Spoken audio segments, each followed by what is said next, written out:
Hey, I want to show you just some basic technique things that will make everything easier. I've got a fender just like you, nice and thin, nice and comfortable. I use these base straps for everything. They're like 4 inches wide, they're big thick padded neoprene.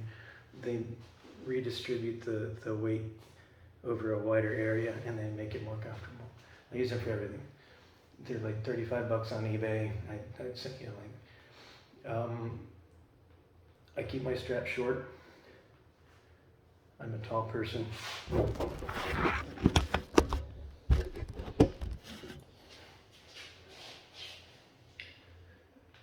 That way, my arm is right here. My arm is right here. I don't have to hang down low like a lot of rock players do and bend my wrists. This way I can play with a straight wrist here and a straight wrist here, and that's the main thing about avoiding injuries. Can't stress that enough. So when I'm going to rotate back again. Bear with me.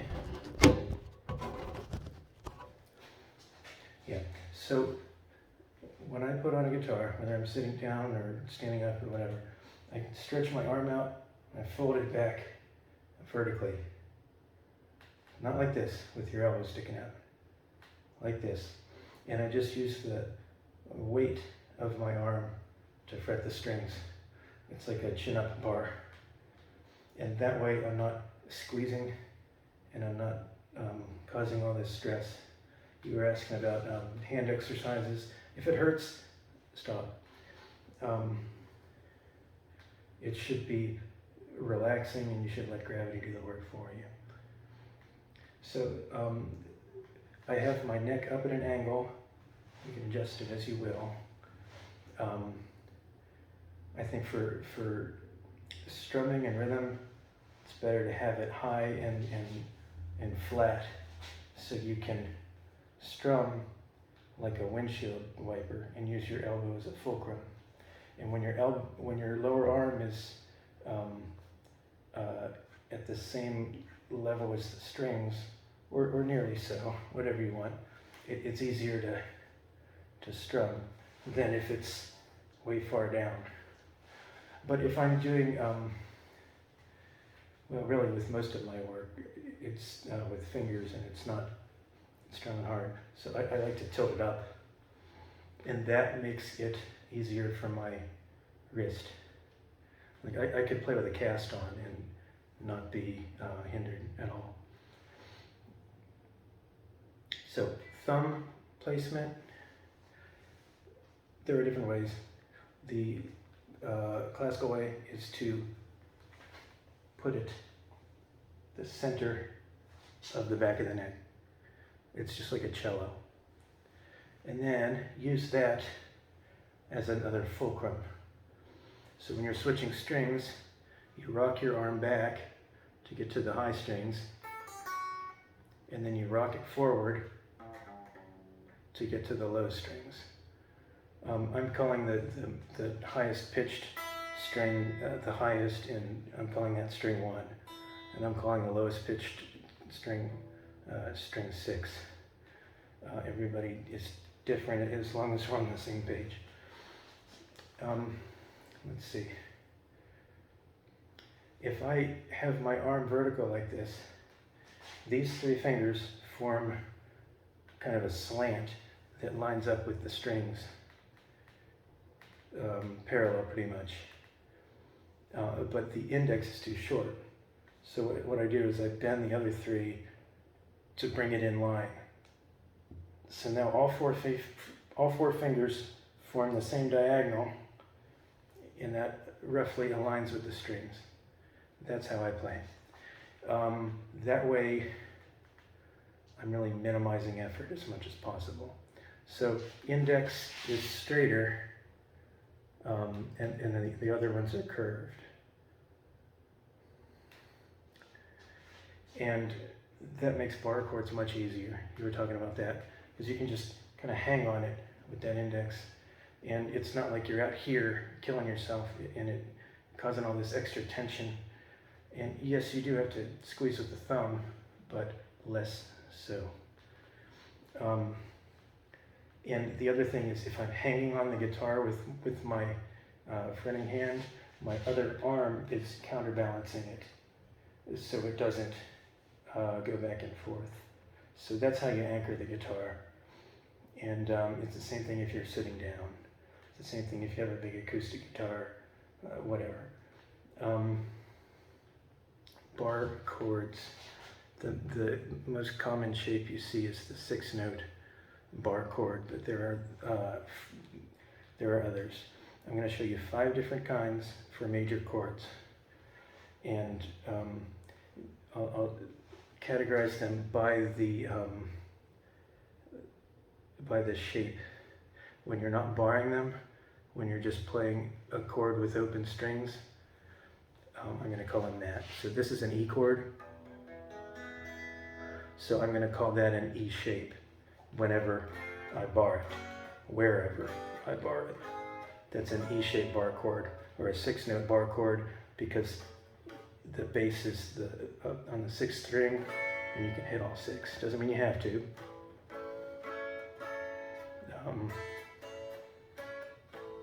Mix it up. But yeah, so there's your E shape, and then A, that's a 5-note.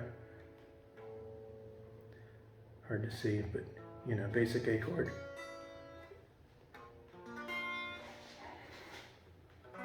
So that's an A shape bar chord. That was a little trickier, but my index finger from this knuckle to here is curved like a parenthesis. It's not straight. I don't have to flatten the middle. I don't have to fret the middle strings. Strings 2, 3, 4, because I'm stopping them with other fingers. So really, I only have to get strings 5 and 1. That's what it's all about. It's about doing the minimum effort to get everything to ring cleanly. And it's about not overexerting yourself and doing extra things that are arbitrary and that you don't need. So yeah, I got E shape,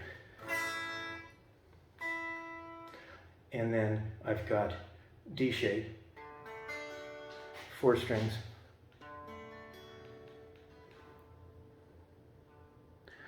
and then I can move that up.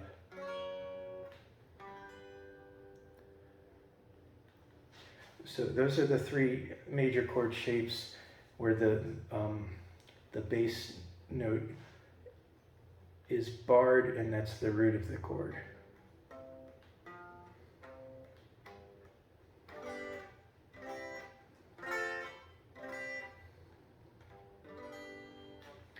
And then there are 2 more. There's the G shape. It's a regular old G chord, but I'm not using the bar finger. And that can go up. It's a bit of a stretch, but if I stand in a good position and I tilt my neck up, then it's easier. And look, I'm not doing this again. I'm leaning back and I'm fretting with the side of the index finger. And you can see the marks on the side of my finger, not on the inside. I don't know if you can see that or not. That's the secret. You lean back and use the side of your index. So yeah, that's G. It's quite a significant stretch.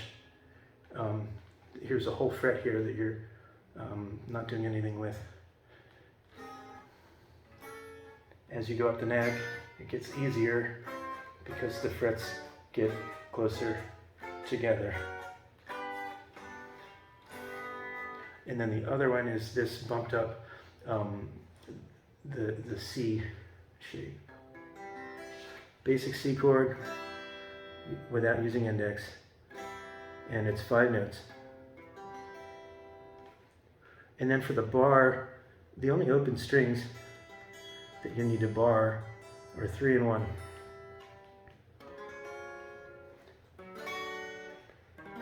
Unless you want to hit all 6 and get a note that's the 3rd of the chord, not the root on the lowest string. But most of the time you don't want that. So we're doing what I call a half bar. Just that final segment of your index, fret it with the side, and just fret 3 strings. It's easier than a full bar. And the trick is to have your thumb behind the neck. If you wrap it around, it's harder. Now there are some shapes, well, let's see. I don't like any of these shapes with the thumb wrapped around, to be honest. But there are other uses for wrapping the thumb. So it's not a no-no. It's another tool in the toolbox. But basically, keep it on the back somewhere. By the way, these strips are glow-in-the-dark tape. And I have guitars of different sizes. I have a baritone and then a bass. And I'm always switching instruments. I got all these loops. So I just put markers on the main frets of all my instruments so that I can have a reference point. Plus I play at night in bed unplugged and the lights are off, so I've got glow-in-the-dark picks too. Hang on.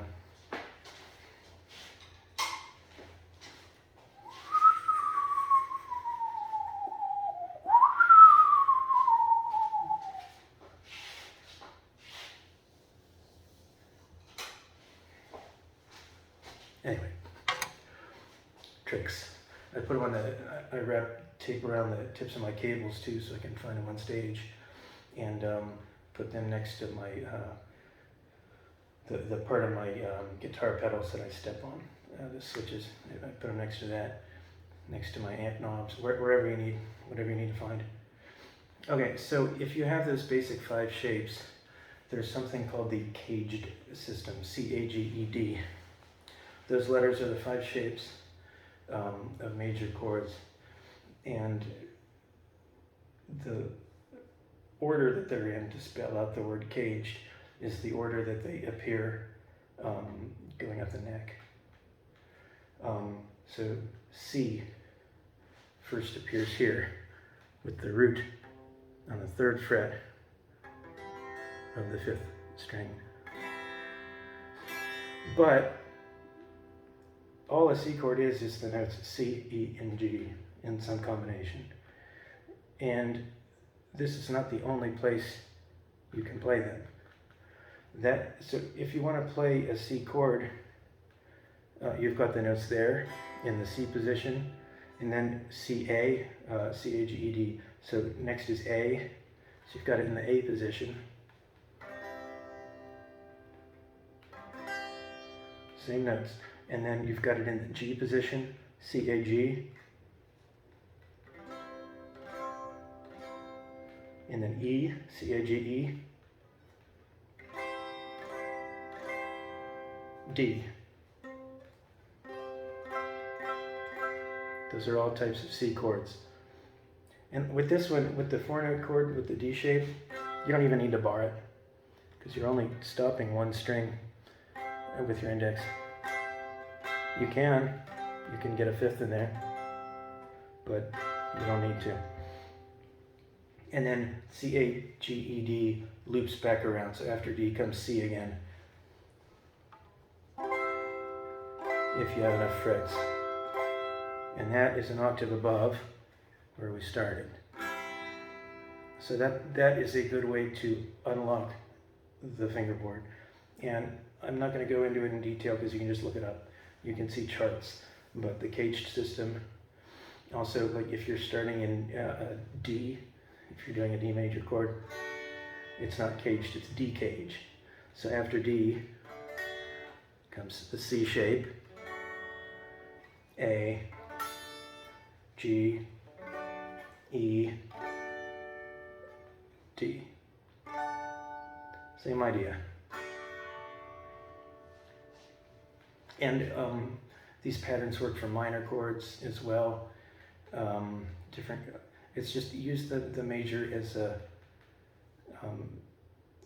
first step, and then figure out how it works when you alter the notes of the chord to make different kinds of chords. You can explore from there. But the idea that these same 5 shapes keep cycling infinitely up and down this neck will help you, because the trick to playing rhythm guitar is to stay in one place on the neck and not just jump around. And I'll show you what I mean.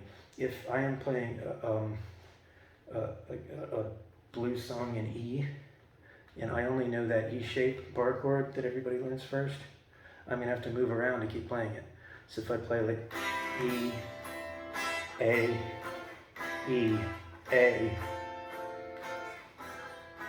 no, sorry, that was on the wrong string.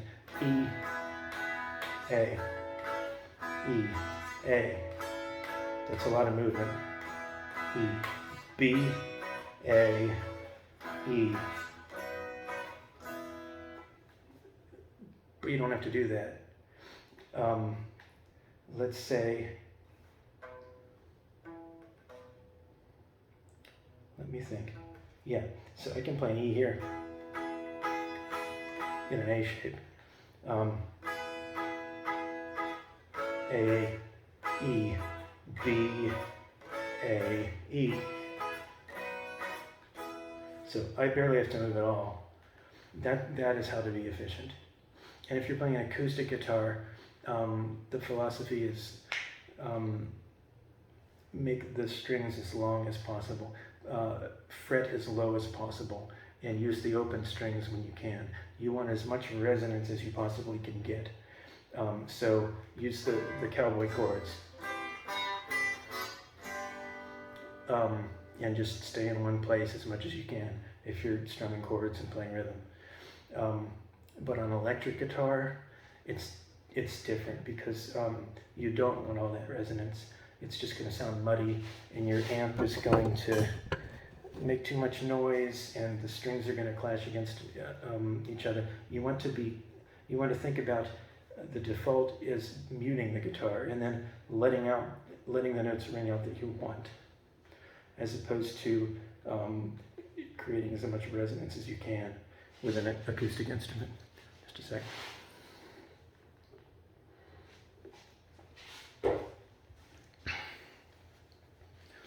And that's when bar chords really become useful. Also, you can play in weird keys. And you can transpose easily between keys. Like if you learn a song in F, you can play it in F sharp, you can play it in G, you can do whatever. The shapes are the same, they're just in a different spot of the neck. And the other thing you can do with bar chords is you can mute them with your left hand. So I can let it ring out, or I can mute it. Hold on. I'm just letting go of pressure. I'm not even removing contact from the strings. I don't need to. So my fingers are still touching.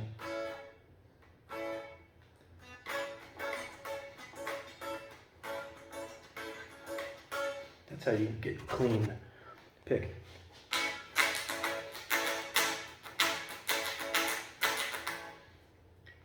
Otherwise, it just sounds like a wash.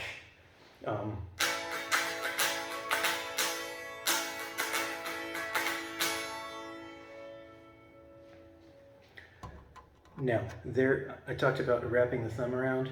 Here's a use for that. If you play a chord, this is an E7. This is a fancy E7. John Lennon liked this voicing. So it's 6th string E is open. Let me move here so you can see the nut. 6th string E is open. And then the A, the 5th string, A, B, C, D, E. So got 2 E's, right? And then the D string, the 4th, is D, E, F, G, G sharp. And then the G string, the 3rd, is G, A, B, C, D. This is an E7 chord, which means it has E, G sharp. I don't always put the fifths in my chords. So I got the root in the third. You can put the fifth in, it's B, sure. And then the seventh, that's important. The flat seven is against E, it's D. E, F, G, A, B, C, D. So that's the seven. And then B string second, C, D, E. Or you can just leave it open and get the B, I like that. And then an E on top. So E, E, G sharp, the third, D, the seventh, B, the fifth, E, the root. They don't have to be in order. These strings are out of order. That's fine. You're gonna hit them all at the same time anyway, or close to it. So anyway, here is what you can do with the thumb.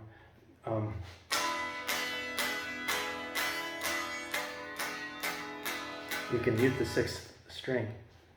See, I'm just touching it. Well, I'm accidentally hitting harmonics. It's a damper. So I can do a full strum.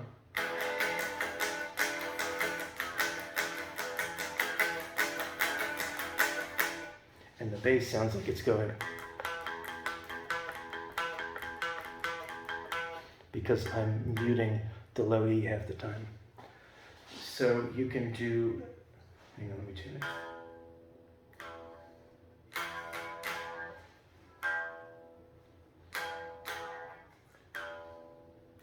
So it's good for like rock and roll rhythm, like Lennon.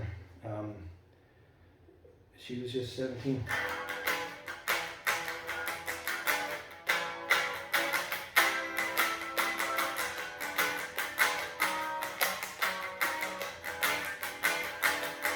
When my heart went boom.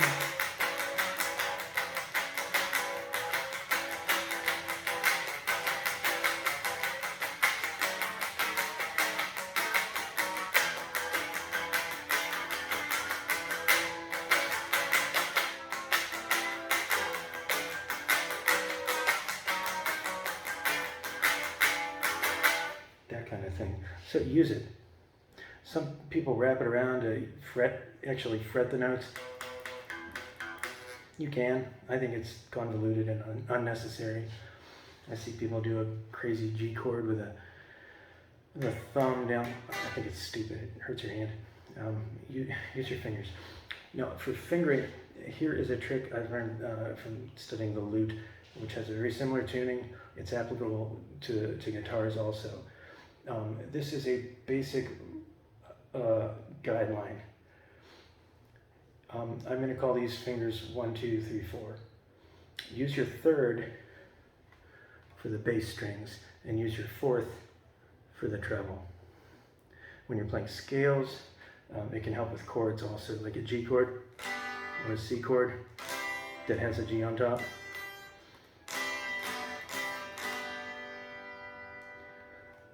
Your hand just kind of naturally falls that way. And when playing scales, use 4 here on the upper strings. But then bring 3 in.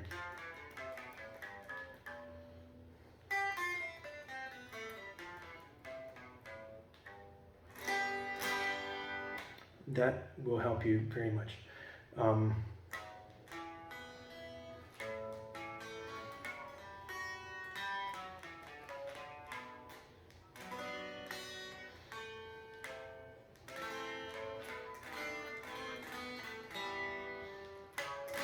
just messing around, but you can see what I'm doing with my third finger. I'm using it.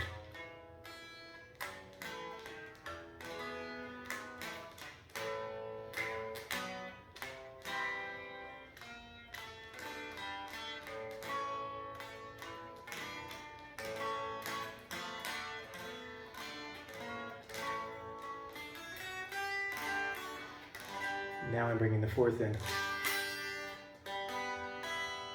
Sorry about the tuning.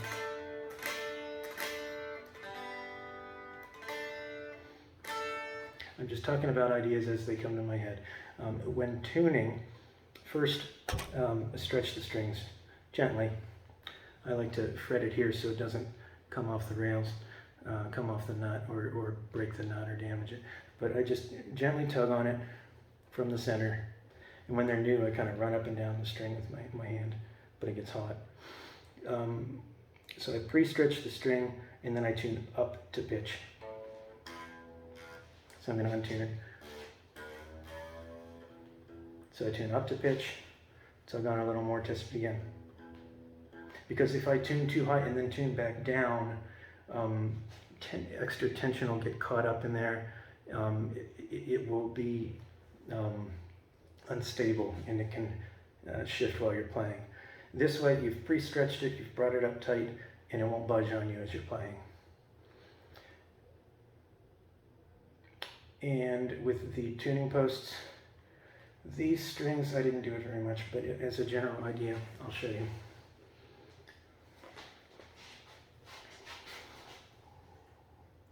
Wind down the post. Start high and then go down. So it brings the string down at an angle, like I'm exaggerating, but it brings the string at an angle against the nut. It exerts downward pressure down. That keeps it from popping out of the slot in the nut, and it keeps it from buzzing and rattling. If it just goes straight, it tends to buzz and rattle, and this prevents it. By the way, these things I have stuffed in here are just pieces of surgical tubing. You can use anything. You can use a blunt. They prevent the strings from ringing out sympathetically. So when I play the guitar hard, they don't accidentally ring out and add unwanted, really high-pitched notes. So it's just, you see it in the inside of pianos too. That's all that is. And with a Fender, the neck is made from one piece of wood, and it's in a straight line. So you really need to add a break angle. It's not like an acoustic guitar where the neck is tilted back, or rather the headstock is tilted back. You've got to do it with the strings. So you use the little string trees, the little clippy guys, and then wind it down. And you've got a Telecaster, so there's nothing to worry about. On my Strat, it's got a whammy bar. I get rid of it, and I lock this down so it's flush.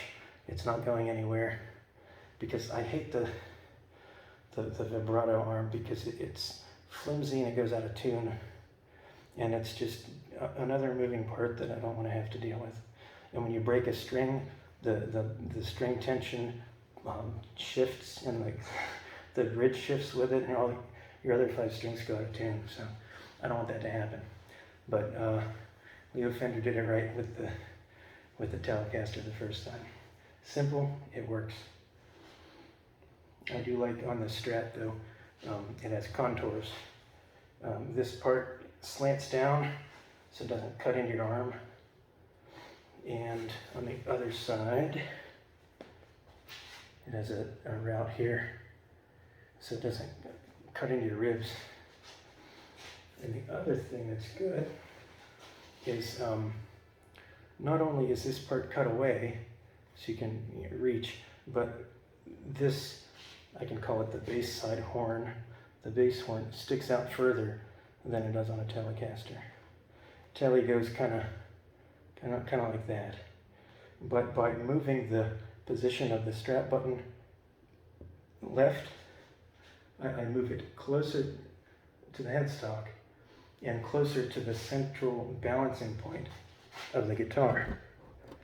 And what this does is it prevents neck dive, which is this. If you have a neck heavy guitar, it's going to, when you let go of your hands, it's going to default to sliding down, or maybe even further. If you have like a Gibson SG or something with a real short horn and a button way back here. So the further the button is out that way, the better. Or else the other way is to have a headless guitar where it just stops right here and you load the strings on the other direction, and then you've got tuners here. And that is more bottom heavy, body heavy, so it doesn't tilt on you. I think the Strat is pretty well balanced. I can keep it steady like this and it's fine. Telly's not so balanced, but they're still pretty good, so you're fine. What else? Picking. This is another place where you can catch tension, and once you're aware of it, you can release it. You don't need to squeeze. You don't need to hold on for dear life. And actually, the pressure you hold the pick with determines its sound and its response. The looser you hold it, the bouncier it is and the flimsier. And the tighter you hold it, the stiffer it is, and the stronger the sound. So I'm going to grip it loosely. And I'm not even plugged in, bear with me, but if I grip it hard, you hear that it's knocking the string sharper, a little bit. But if I grip it loosely, it's just a lighter sound. So that's a dynamic you can experiment with. Picking techniques. I'm a lefty. I play right-handed. So I'm not as good as I could be with my right hand. I don't play real fast. I'm not a shredder. But there are a couple ways of doing this. First of all, you mount your arm on the guitar. And this is one way where you do little twists of your wrist.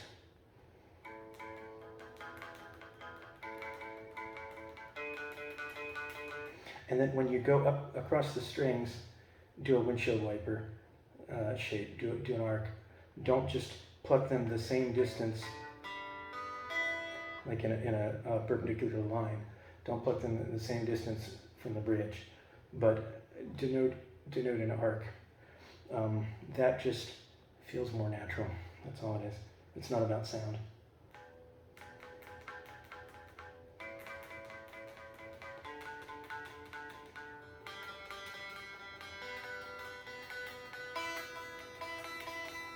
So here, this first string, I'm right next to my metal pickup almost when I pluck it.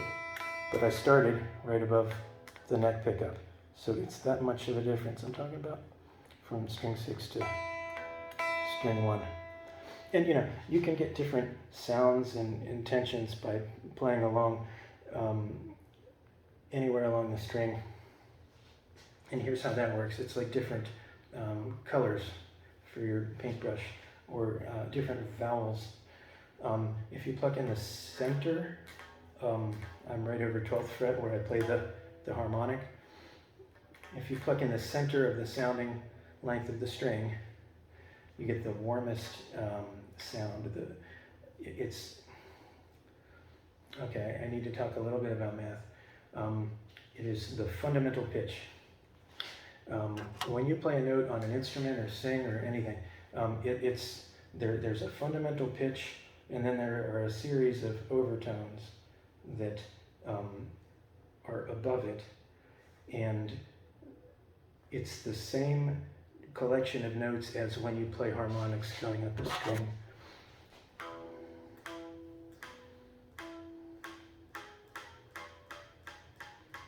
And as you go, they get closer together ad infinitum. It's the same as playing a bugle or any brass instrument with a cut mouthpiece when you don't use the valves, when you just play with your mouth. It's an infinite series of fractions, of ratios, and it recedes into infinity and it gets quieter. So what's happening is when you touch the string, you are deactivating the fundamental, the lowest of these collections of pitches. So if I play here, I'm getting all that fundamental.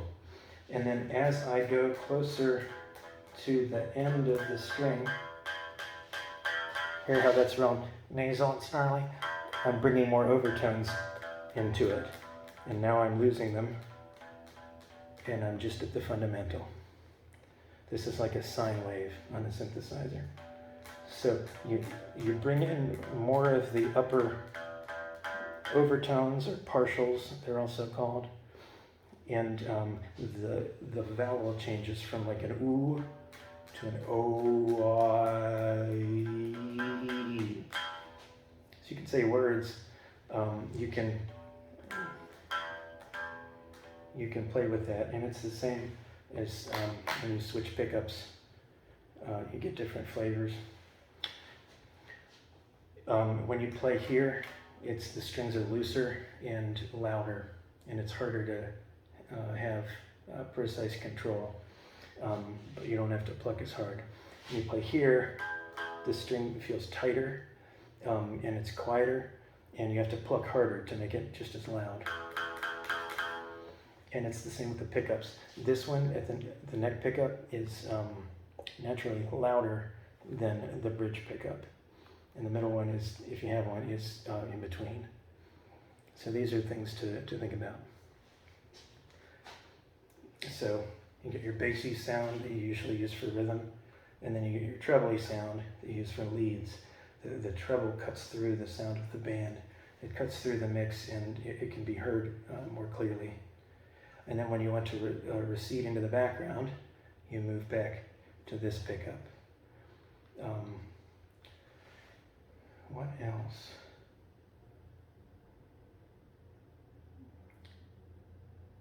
Okay, yeah, scales.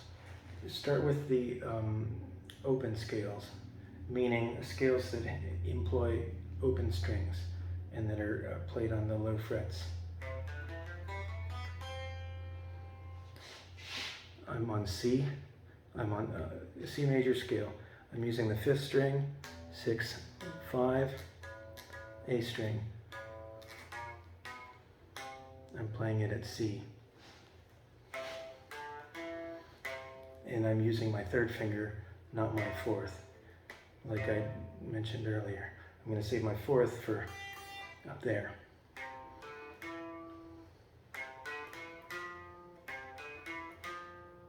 So I'm using C, 3rd finger. And then the next string, open, is D. And then E, I'm using my 2nd finger. And now I can use my 4th. So they don't bump into each other, they just kind of overlap. That's good fingering. So C, D, E, F. And then you can let go of all that. 3rd string, open, is G. 2nd finger again for A. B is open. 2nd string, index C is an octave above where you started. You can keep going, but now when you keep going, you can do that same stacking thing. So here's C, bringing your 3rd finger for D, 3rd fret of 2nd string. E is open, F, G with 4th finger. No. See what I'm doing? So the whole thing.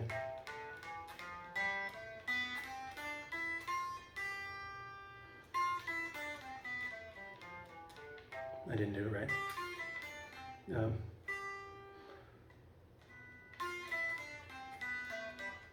4, 3.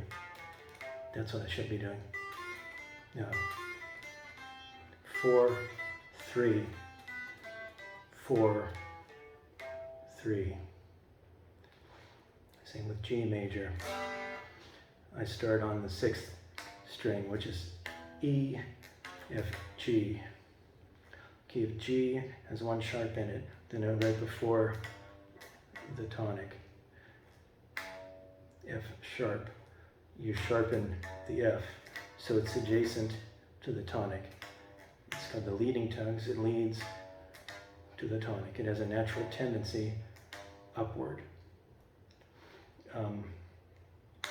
G, A, open.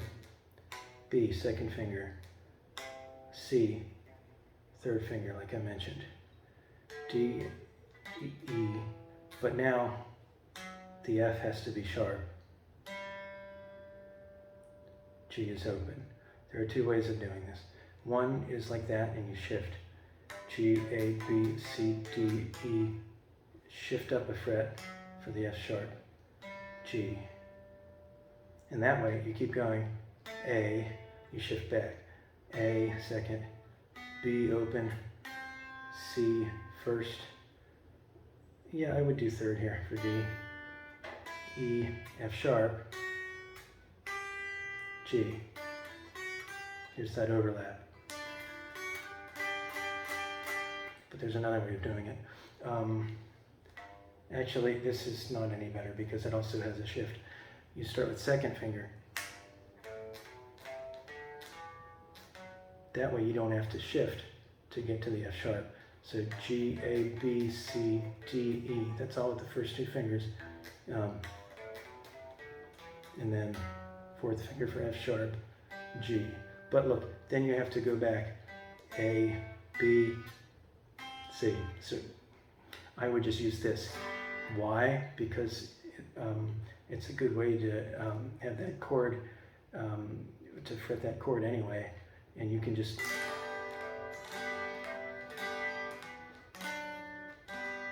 you have to move a little bit.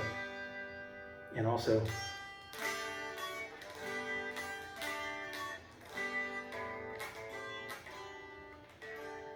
it's available for all the other stuff you need to do in that key. Your hand's already there.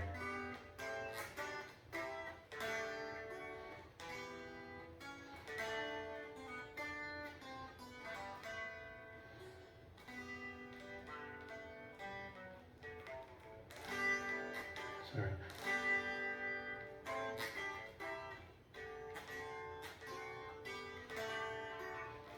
There. Same thing with C. Use these fingers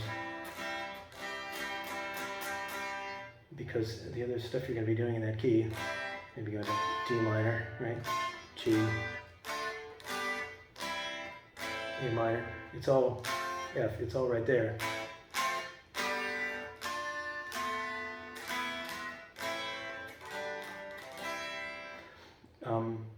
I didn't have to shift at all during that. So yeah, don't shift when you don't have to. You see a lot of people starting out, they're self-taught, they play a melody like, and they're always looking at the neck and they're always trying to calculate. You don't have to do anything. Play this way as much as possible.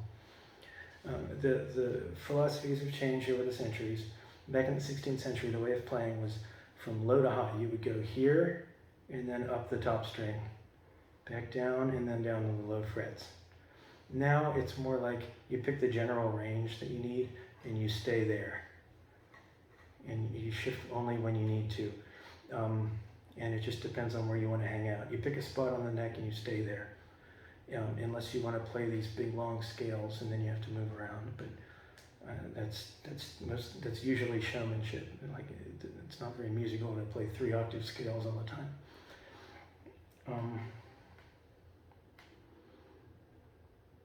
Just thinking of other things I can show you. Just working with basic chords is fine for now. But don't be afraid of the bar chords and don't feel like you have to play barring all 6 all the time. Like you're in F, everybody struggles with F. Do you need a 6-note F? Can you do a 4? Do you need the bottom 2 notes? I don't know. Depends on the context. I don't need it there. I can.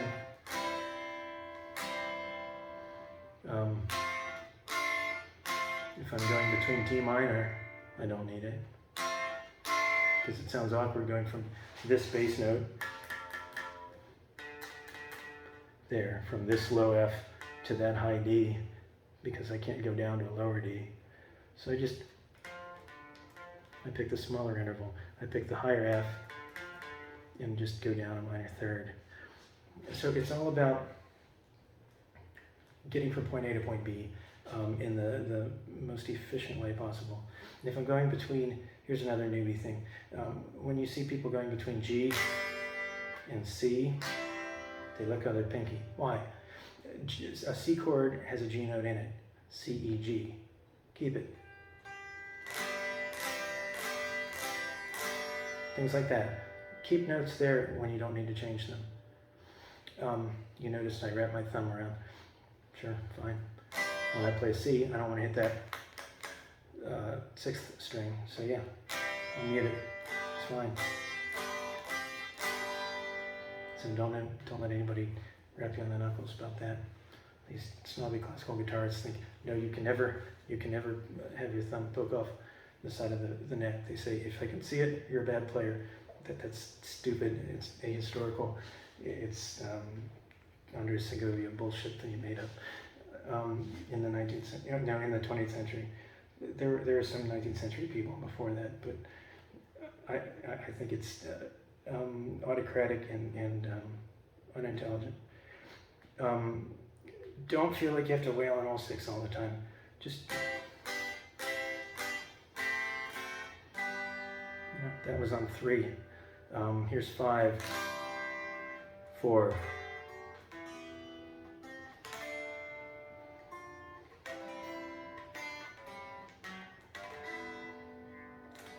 Now, if you're picking and using your fingers, you can be selective. And if you wish to pick all together, you can play whatever you want.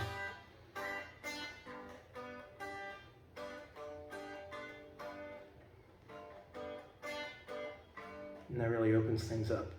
But that's for another day. I hope this helped, and this was very long. I will see you later.